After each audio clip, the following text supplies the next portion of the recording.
రాజుల గ్రంథం 8వ అధ్యాయం. నువ్వు గనక గ్లోరియస్ అపోస్టలిక్ చర్చిలో ఒక ధూపవేదికగా నీవు తయారు చేసుకోగలిగితే, నువ్వు మారగలిగితే, ప్రార్థనా పరులుగా నువ్వు ఉండగలిగితే, నీ వలన దేవుడు ఎలాంటి కార్యాలు చేయబోతా ఉన్నాడో, నీ వలన ఎలాంటి అద్భుతమైనటువంటి కార్యాలు ఈ ప్రాంతంలో జరిగించిపోతా ఉన్నాడో దేవుడు మాట్లాడుతూ ఉన్నాడు ఈ పూట. చూడండి, మొదటి రాజుల గ్రంథము 8వ అధ్యాయము 54-55 వచ్చిన. సొలొమోను ఇలాగు ప్రార్థించుటయు విన్నపము చేయుటయు ముగించి, శ్రద్ధగా వినాలండి మాట. సొలొమోను ఎలాగు ప్రార్థించుటయు విన్నపము చేయుటయు ముగించి ఆకాశము తట్టు తన చేతులను చాపి యెహోవా బలిపీఠం ఎదుట అప్పటి వరకు ప్రార్థించుటయందు విన్నపములు చేయుటయందు ఆయన మోకాళ్ళ మీద ఉండి, ఆ మోకాళ్ళ మీద ఉండి దేవునికి చేతులు చాపి ఆయన విన్నపాలు, ప్రార్థన, విజ్ఞాపనలన్నీ అర్పించి ఆ మోకాళ్ళ మీద మాని లేచి నిలిచిన తరువాత అతడు మహాశబ్దముతో ఇశ్రాయేలీయుల సమాజం అంతటిని దీవించెను. దేవునికి స్తోత్రం కలుగును గాక. హల్లెలూయా, హల్లెలూయా. చెప్పండి, సొలొమోను ఇశ్రాయేలు సమాజం అంతటికి దీవెనకరముగా, ఆశీర్వాదకరముగా ఉండగలిగాడు. ఎక్కడి నుంచి వచ్చి? మోకాళ్ళ మీద నుండి వచ్చి.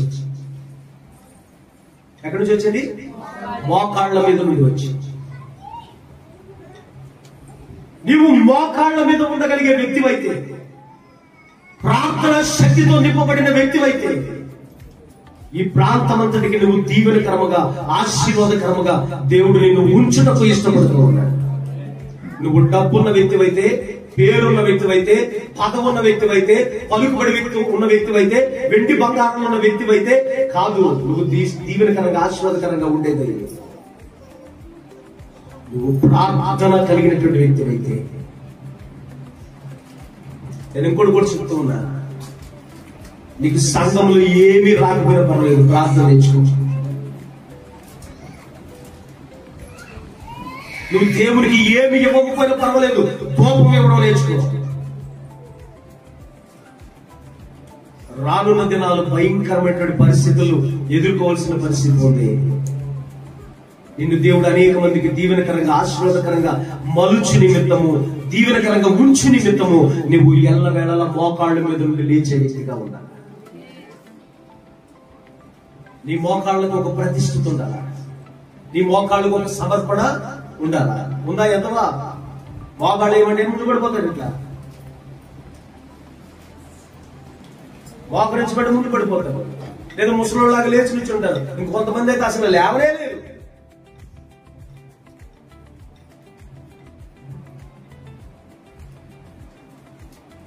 ఈ లోక సంబంధమైన అధికారి ముందుకు వెళ్ళినప్పుడు నువ్వు ఎంత నక్కమైన ప్రదర్శిస్తావో, అంతే కదా.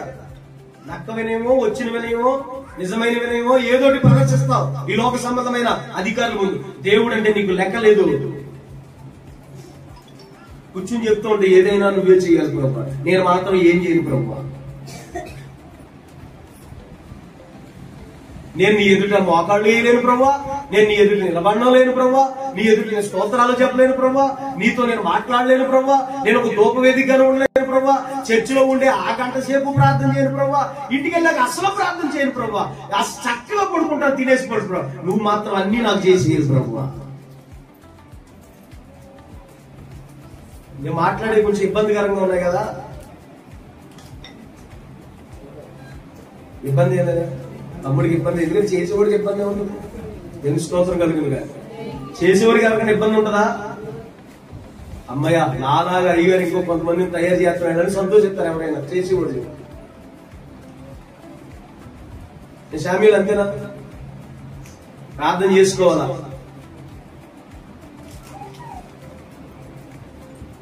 ప్రార్థన ద్వారా మాత్రమే నువ్వు అనేక మందికి దీవెనకరంగా, ఆశీర్వాదకరంగా మార్చబడగలవు. మోకాళ్ళ మీద నుండి లేచిందే ఒక జాతి వారిని ఆశీర్వదించడానికి సొలొమోను పూనుకున్నాడు. అది ప్రార్థనా శక్తి.